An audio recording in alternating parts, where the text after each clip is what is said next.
할렐루야. 네, 이 새벽에 나오신 여러분 위에 우리 주님의 축복과 은혜가 함께하기를 간절히 바랍니다.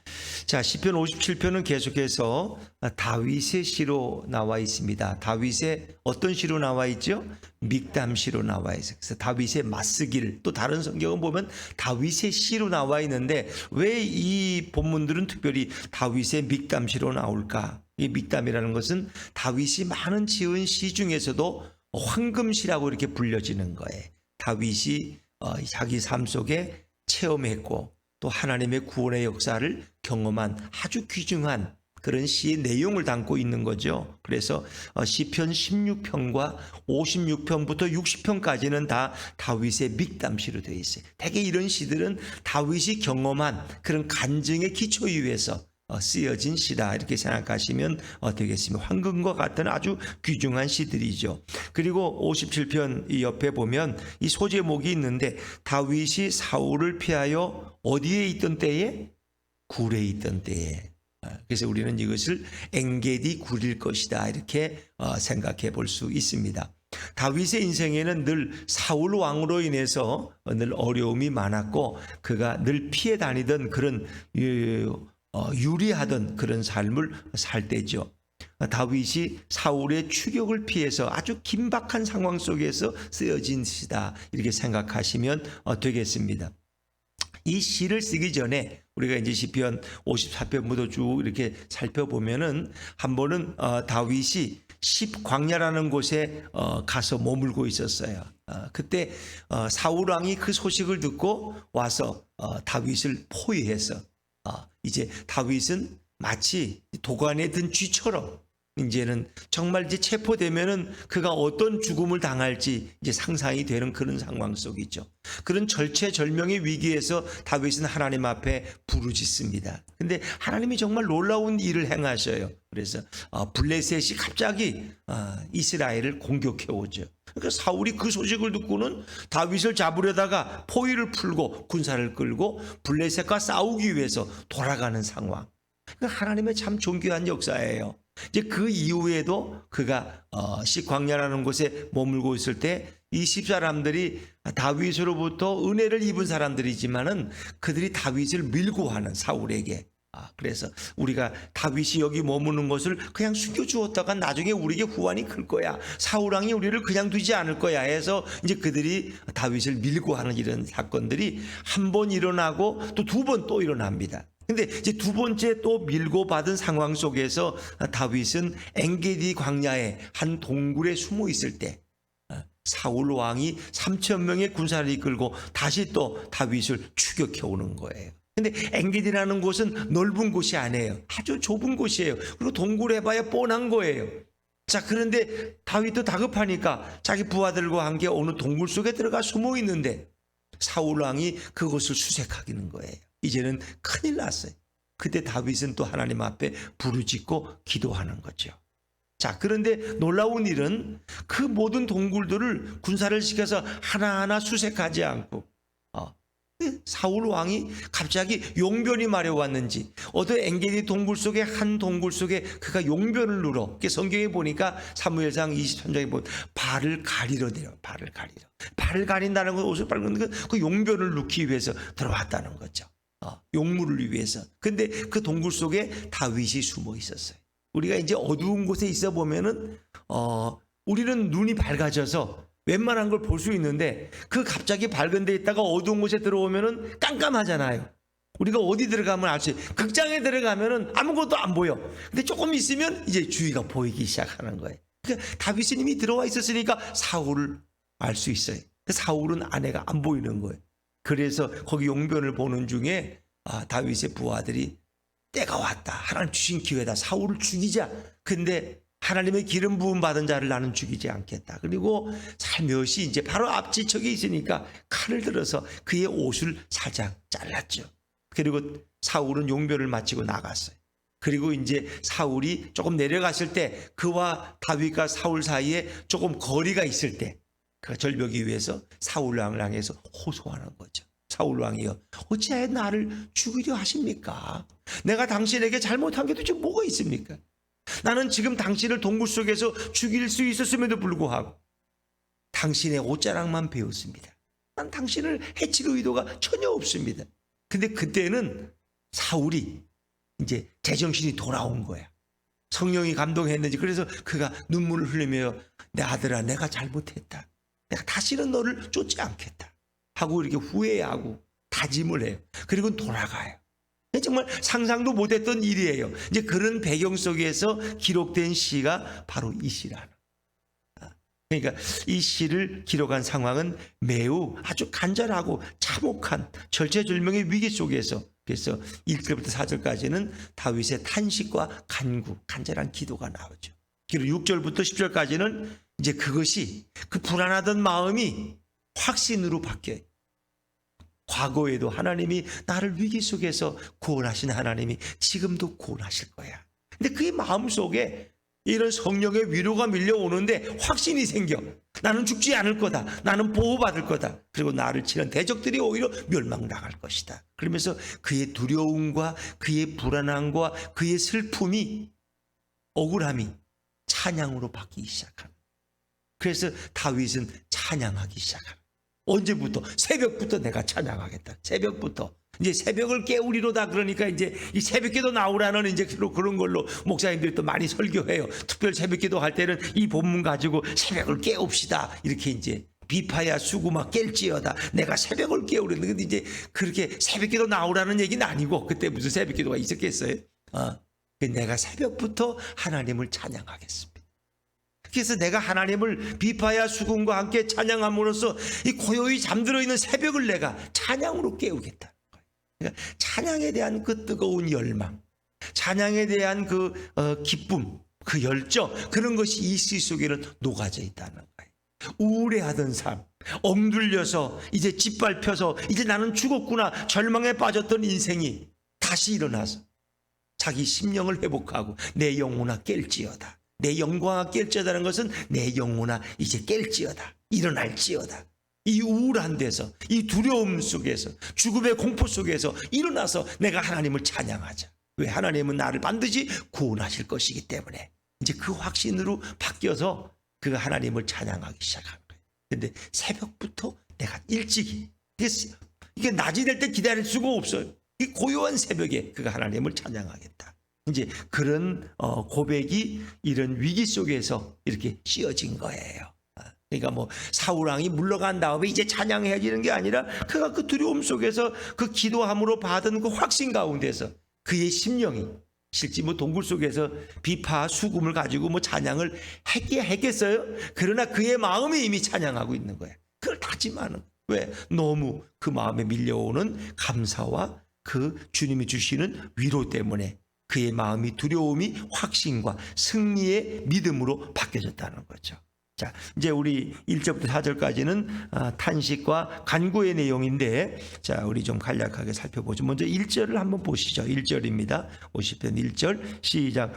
하나님이여 내게 은혜를 베푸소서, 내게 은혜를 베푸소서. 내 영혼이 주께로 피하되 주의 날개 그늘 아래에서 이 재앙들이 지나기까지 피하리이다. 아멘. 그랬습니다. 자, 하나님이 내게 은혜를 베푸셔서 내게 은혜, 이 두 번 반복한다는 것 그만큼 중요하다. 내게 은혜를 베푸는 말씀은 신약에 오면은 어떤 환자나 병자들이, 절박한 자들이 예수님께 와서 뭐라고 부르짖어요? 나를 불쌍히 여기소서. 그거예요. 나를 불쌍히 여기소서. 주님 나를 불쌍히 여기소서. 예수여 나를 불쌍히 여기소서.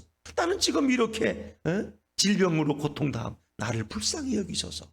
이것이 주님을 향한 호소의 출발입니다. 근데 이제 공동 번역이 그렇게 되어 있는데 이제 개역성경에는 하나님이여 내게 은혜를 베푸소서. 내게 은혜를 베푸소서. 이것은 예수님께 사람들이 와서 나를 불쌍히 여기소서 하고 간절한 요만. 어떤 사람이 너무 절박하면 저를 좀 불쌍히 여겨주세요. 제가 지금 이렇게 상황 속에서 저를 좀 도와달라는 아주 절박함. 그게 불쌍히 여겨달라. 내게 은혜를 베풀어 달라는 그런 탄원이에요. 그러니까 하나님 앞에 기도가 탄식처럼 이제 그에게 올라가는 거죠. 내 영혼이 주께로 피하되 주의 날개 그늘 아래에서 이 재앙들이 지나기까지 피하리이다. 그런 주님의 품에 자신을 품어주기를 그가 이제 강구하고 있는 거죠. 근데 이 재앙이라는 말 보면은 이거는 절체절명의 위기예요. 생사가 오고 가는 생사의 경계선에 있는 그 동굴 속에 숨어 있는 다윗은 그 위기 속에서 포위망이 좁혀올 때 그런 것을 재앙이라고 표현하고 있어요. 근데 내가 주의 날개 그늘 아래, 날개 그늘 아래 있다는 것은 하나님의 보호를 의미하는 거예요. 내가 하나님의 보호 속에 있기를 원하나이다. 하나님의 보호. 예수님께서도 예루살렘아 예루살렘아 암탉이 병아리를 자기 날개 아래 품듯이 내가 너희를 품으려고 얼마나 애썼느냐. 너희들은 나를 거부하고 떠나갔다는. 결국 예루살렘은 어떻게 해요? 멸망당하잖아요. 로마에 의해서. 주님은 그를 붙들으셨는데 그들은 그 날개 그늘 아래 들어가기로 하죠. 우리가 뭐 화제가 난 어떤 그런 어떤 신앙인의 그 고백 속에 보면은 자기 양계를 했는데 불이 나가지고 양계장이 다 불타고 뭐 닭들이 난리가 났어. 그런데 그 불을 끄고 나서 나중에 보니까 닭이 새까맣게 타 죽었는데 그 새까맣게 탄 닭 날개 아래서 병아리 한 마리가 삐약삐약 하면서 걸어 나오더라. 살아있더라. 왜? 그 병아리는 그 암탉의 날개 그늘 아래 숨어 있었기 때문에. 암탉은 타지만 병아리는 생명. 그걸 보고는 이 성경 말씀이 생각나더라.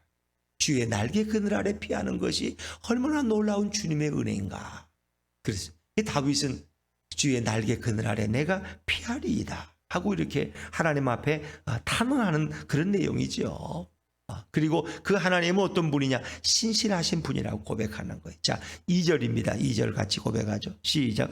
내가 지존하신 하나님께 부르짖으며 곧 나를 위하여 모든 것을 이루시는 하나님께로다. 그 지존하신 하나님은 지극히 높으신 우리와는 비교할 수 없는 초월적인 그 능력의 하나님께 내가 부르짖습니다. 근데 그 하나님 어떤 분이냐? 나를 위해 모든 것을 이루신다는 것은 약속에 신실하신, 약속을 성취하시는. 그러니까 하나님은 다윗을 보호하겠다고 약속하셨기 때문에 반드시 그 약속을 이루실 것을 그는 확신하는 거예요.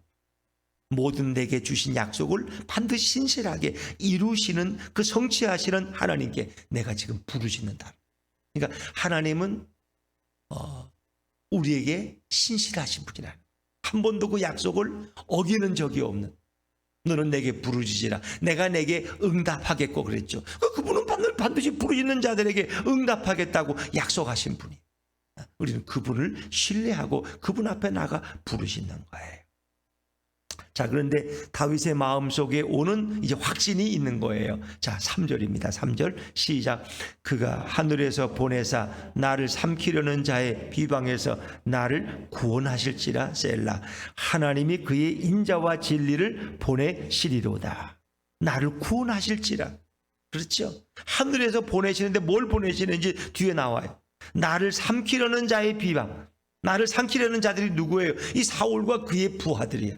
그들이 나를 삼킬 듯이 밀려드는 거예요. 3,000명이 뭐 떼를 지어 달려드니까 마치 폭풍이 뭔가를 삼키려는, 사자가 먹이를 삼키려고 달려드는 그 환난 속에서 하나님은 나를 구원하실지라. 이런 확신이 오는 건데, 그 다음에 셀라 그러죠. 이 셀라라는 뜻은 영원히 그런 의미도 있는데 우리의 아멘과 같은 뜻이에요. 아멘. 아멘. 그렇습니다 하는 음악적인 기호라고도 설명하지만 그런 아멘이라는 의미로도 사용됩니다. 나를 구원하실지라. 그렇습니다. 나를 반드시 구원할 것입니다. 근데 하나님이 그의 인자와 진리를 보내시리로다. 그러니까 3절 앞에서 그가 하늘에서 보내사 뭘 보냈는지를 몰라요. 근데 뒤에 나와요. 하나님이 그의 인자와 진리를 보내실 것이다. 인자와 진리는 뭘까? 인자는 언약의 사랑이에요. 하나님은 우리를 그 사랑하시는 그 신실함, 한번 말씀하신 것은 반드시 지키시는 그 인자하심 때문에 나를 구원하실 것이다. 또 진리라는 건 뭐예요? 공의로움이. 하나님은 모든 것을 공의롭게 판단하시기 때문에, 나의 억울함을 아시기 때문에 하나님이 공의의 하나님이 나를 보호하실 것이다는. 그래서 인자와 진리를 하나님이 하늘에서 보내셨기 때문에 나를 삼키라는 자에게서 나를 반드시 구원할 줄로 내가 믿습니다 한 그 확신이 다윗의 마음속에 밀려오는 거예요. 또 하나님은 또 다윗에게 또 그런 확신을 주시는데, 자 4절입니다. 4절 말씀 시작. 내 영혼이 사자들 가운데에서 살며 내가 불사르는 자들 중에 누웠으니 곧 사람의 아들들 중에라.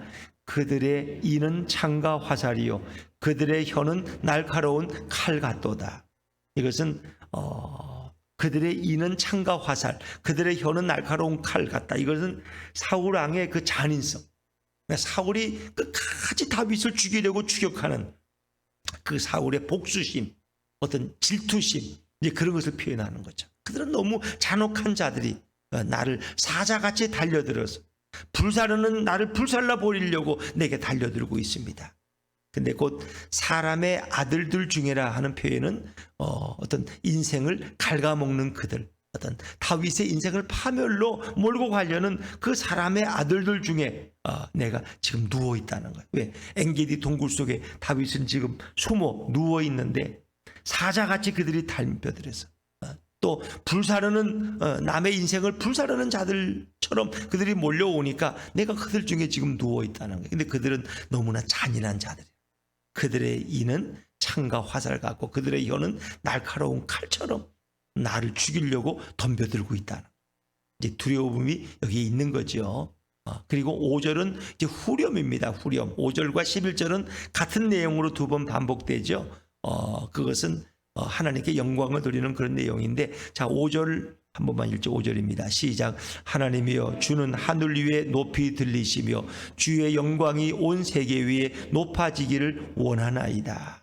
1절부터 4절까지 이제 간구와 탄원이 나오고 5절은 후렴이고 6절부터 10절까지 찬양이 나오고 11절이 또 후렴인데 후렴은 똑같아요. 내용이 반복. 그러니까 이것이 이제 시적인 어떤 노래의 후렴이라는 걸 알 수 있죠. 시지만은 하나의 노래를 위한 시고 그것은 이제 이렇게 찬양 예배 때 불렀던 그런 시임을 우리가 알 수 있죠. 하나님이여 주는 하늘 위에 높이 들리시며 주의 영광이 온 세계 위에 높아지기를 원하나이다. 자, 하나님의 기름 부음 받은 다윗을 지금 사울 왕이 군사를 이끌고 잔인하게 죽이려고 할 때 하나님의 영광을 받아요, 못 받아요? 에? 하나님의 영광을 못 받죠. 하나님의 뜻을 거슬려서 사울 왕은 지금 인간적인 마음, 사단의 꿰매 빠져서 질투심 때문에 다윗을 죽이려고 할 때는 하나님이 영광 받지를 못해. 그런데 이 교만한 사울이 이제 하나님의 은혜 앞에, 기적 앞에 그가 넘어질 때, 그리고 사울이 그 포위에서 풀려질 때 누가 영광 받아요? 하나님이 영광을 받으시. 그러니까 하나님, 저 다윗을, 저 교만한 하나님의 뜻을 어기고 나를 죽이고자 하는 저 사울이 멸망함으로써, 그의 교만이 무너짐으로써 하나님이 다시 영광받게 되기를 원하나이다. 그런 하나님의 뜻이 이루어지기를. 왜? 다윗은 하나님의 선택받은 자고 그런 기름 부음 받은 자고, 그러나 사울 왕은 이미 하나님께 버림받은 인생이에요. 그리고 사울에게서 이미 성령이 떠나갔고 그를 지배하는 건 뭐예요? 악령이 들어. 성경에 보니까 성령이 사울에게서 떠나고 악령이 그에게 들어왔다는. 사울은 악령에 지금 지배를 받는 거예요. 악령이 이기면 안 되잖아요. 하나님의 영광 가리잖아요. 그러니까 하나님께서 사울을 결국 멸망시키고 다윗을 보호해 주시는 거예요. 그것이 하나님이 영광 받는 기도라는 거예요. 이제 그것이 5절과 11절에 반복되고 있어요. 자, 다윗은 자기의 영혼이 지금 어떤 심정인가를 고백하고 있는데, 자 이제 6절입니다. 6절로 한번 넘어가 보죠. 6절 시작. 그들이 내 걸음을 막으려고 그물을 준비하였으니 내 영혼이 억울하도다. 그들이 내 앞에 웅덩이를 팠으나 자기들이 그 중에 빠졌도다. 셀라. 자, 요거는 이제 반전이 있는 시예요. 그들이 내 걸음을 막으려고 그물이라는 건 뭐예요? 사냥꾼이 짐승을 잡으려고, 새들을 잡으려고 그물을 친 거야. 그들이 나를 이제 그물로 나를 잡으려고 좀 포위망을 좁혀오는 거야, 그물로. 그래서 내 영혼이 한껏 긴장하고 지금 엎드려 있어요. 이 억울하다는 것은 뭐 나는 너무 억울해 죽겠어 이런 의미도 있지만은 자기의 영혼이 침체돼서 이제 죽음과 공포 속에 떨고 있는 게 억울하다는 표현이. 내 영혼이 완전히 이젠 죽었어. 아주 이젠 죽음의 직전에 와 있어. 두려움과 공포가 내게 엄습하는데 아무리 위대한 다윗도 이제 견딜 수가 없어. 이제 죽었구나. 이게 내 끝이구나. 이렇게 자신이 영혼이 침체돼 있어. 거기 뭐 찬양이고 뭐고 없어. 이제는 모든 것이. 그런데 다윗이 갖는 확신이 뭐예요? 그들이 내 앞에 웅덩이를 팠지만, 나를 빠뜨리려고 웅덩이를 팠지만 결국 그 웅덩이에 누가 빠져요? 자기들이 그 중에 빠졌다. 이런 확신을 하나님이 성령으로 다윗에게 주시는 거예요. 너는 웅덩이에 빠지지 않고 내가 너를 건져낼 것이다. 오히려 그들이 그 웅덩이에 빠질 것이다. 이걸 자승자박이라 그래. 자승자박. 그렇죠? 자기가 자기 줄에 묶이는 거야. 이런 사람이 또 우리가 어디 에스더서에 보면 누가 거기에 웅덩이에 빠졌어요? 교만한 하만. 모르드게를 걸려고 장대를 준비했다가 자기가 거기 걸릴 줄 누가 알았겠어? 이제 그런 거예요. 그러니까 다윗은 뭐 이 확신이 밀려오는 거예요. 나를 웅덩이에 빠뜨리려다가 자신들이 그 중에 빠졌다. 셀라. 그렇죠? 그렇기 때문에 다윗의 마음속에 이제 마음이 확정돼서 더 이상 흔들리지 않아. 나는 더 이상. 7절입니다. 7절 시작. 하나님이여 내 마음이 확정되었고 내 마음이 확정되었사오니 내가 노래하고 내가 찬송하리이다. 아멘. 뭐 그냥 어떤 자매가 미스터 김도 좋고 미스터 박도 좋아서 둘이 비교하고 누구하고 결혼할까 하다가 에이 미스터 김으로 해야지 신앙이 좋은 이렇게 마음이 확정된 거야. 이제 그렇게 생각하시면 돼. 다윗의 마음이 흔들렸는데 그의 마음이 굳건히 세워졌다. 믿음으로 굳건히 세워졌다. 내 마음이 이제 확정됐어. 더 이상 불안해하지 않겠다. 더 이상 두려워하지 않겠다. 더 이상 죽음의 공포에 떨지 않겠다. 내 마음이 하나님의 승리로 이제 확정되었어. 이제 흔들리지 않아. 오히려 왜? 하나님이 나를 구원할 것을 확실히 믿으니까. 어제도 나를 구원하신, 과거에도 블레셋을 이끌어서 나를 포위해서 풀어주신 그 하나님은 지금도 나를 구원할 것이다. 그 마음의 확신이 막 빗물같이 바닷물같이 밀려오는데 그 확신과 그 믿음의 충만함이 이루 말할 수 없어. 그러니까 너무 감사해서 이제 그는 어떻게 노래하고 내가 찬송하리이다. 그러니까 이게 선취적인 이런 믿음이야. 지금도 두려움 속에 빠져있대. 상황은 변하지 않았지만 하나님이 주시는 그 은혜와 확신 가운데 이제 더 이상 내가 흔들리지 않겠다. 두려워하지 않겠다. 우린 자꾸 이렇게 흔들려. 헌금을 하다가도 흔들리고 아이고 내가 11조 이렇게 했다가 이거 망하는 거 아니야? 내가 이 반으로 줄여야지. 아이고 내가 다음 달은 좀 11절 건너뛰어야지. 다음 달 또 어려울지도 모르잖아. 자꾸 마음이 흔들리면 이렇게 자꾸 흔들려. 왜? 뭐 어려우니까 흔들리겠죠. 그걸 하나님 다 아시죠. 그러나 이제는 마음에 내가 흔들리지 않고 내가 새벽에도 좀 날씨가 좋으면 또 갔다가 또 날씨 추우면 또 좀 쉬었다가 이렇게 갈까 말까 하는 이런 흔들림 속에서 이제 확정된 거야. 나는 비가 와도 눈이 와도 갈 거야. 하나님 앞에. 이런 확정된 흔들리지 않는 거야. 이제 그것이 다윗의 고백이에요. 내가 하나님을 찬양하고 내가 노래할 것이다. 그렇기 때문에 찬양하기로 마음 먹으니까 이제는 그의 영혼이 깨어 일어나는 거예요. 자, 8절로 넘어갑니다. 8절 시작. 내 영광아 깰지어다. 비파야 수구마 깰지어다. 내가 새벽을 깨우리로다. 영광이라는 것은 내 영혼이 내 영혼아 깰지어다.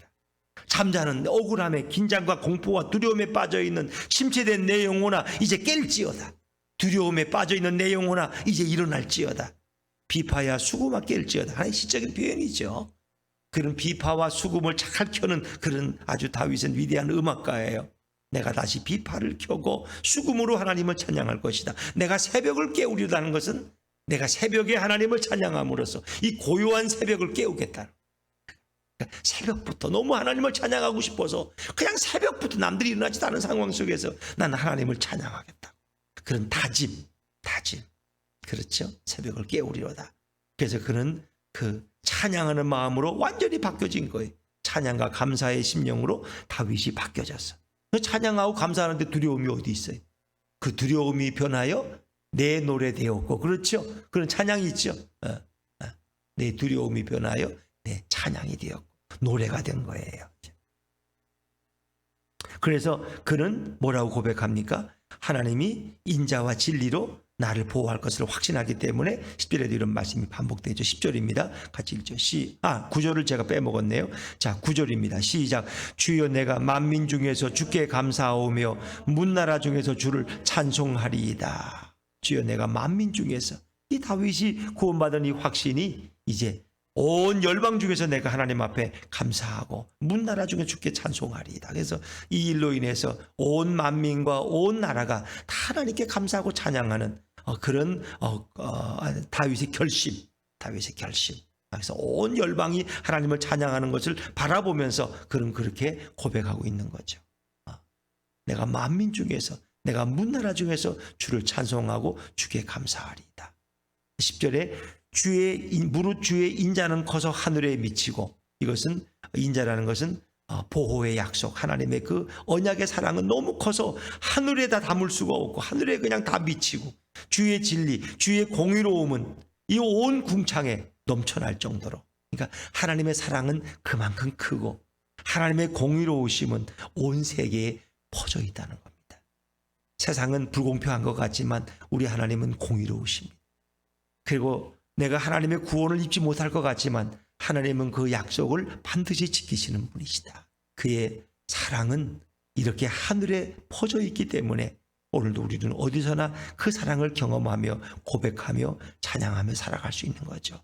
주의 인자와 주의 진리는 하늘에 미치고 궁장에 넘칠 정도로, 그것은 너무나 신실한 주님의 사랑과 약속이라는 거예요. 다윗은 오늘 주님의 인자를 확신하고 주의 공의로우심을 그가 확신하기 때문에 반드시 자기를 구원할 것을 확신했고, 그래서 하나님을 찬양하는 마음으로 바꿔진 거예요. 11절은 이미 5절이 다시 반복되는 거죠. 하나님이 영광 받기를 내가 원하나이다. 하나님이 하늘 위에 높이 들리시고 주의 영광이 온 세계에 높이시기를 원하나이다. 두려움 속에서 다윗은 찬양하는 심령으로 바뀌어진 거죠. 자, 이 찬양이라는 것은 이렇게 이런 두려움 속에서 다시 기쁨으로 회복되면서 하나님을 찬양하는 이런 찬양도 있고, 또 성경에 보면 찬양할 때 두려움이 변해서 찬양으로 바뀔 때 바울이 갇혀있던 빌립보의 옥문이 열려지고 착고가 풀리는 이런 기적도 경험할 수 있잖아요. 또 구약에서 보면은 전쟁에 나갈 때 성가대를 앞세워 찬양했더니 적군들이 그냥 하루아침에 무너지는 그런 기적도 있잖아요. 그러니까 우리가 너무 입술로만 부르는 찬양은 진정한 찬양이라고 할 수 없어요. 두려움 속에 있던 자가 하나님 주시는 성령의 위로와 그 확신에 밀려온 가운데서 그가 기쁨으로 변해서 하나님을 찬양하는 그런 그 감격, 그런 어떤 간증, 참 아름다운 거죠. 하나님 이런 찬양을 기뻐하시죠. 오늘도 코로나 팬데믹 가운데서도 두려움이 아니라 주님이 오늘도 나와 동행하시는 것을 믿으면서 찬양으로 하루를 열어가는 우리 모두가 되시기를 주의 이름으로 축원합니다.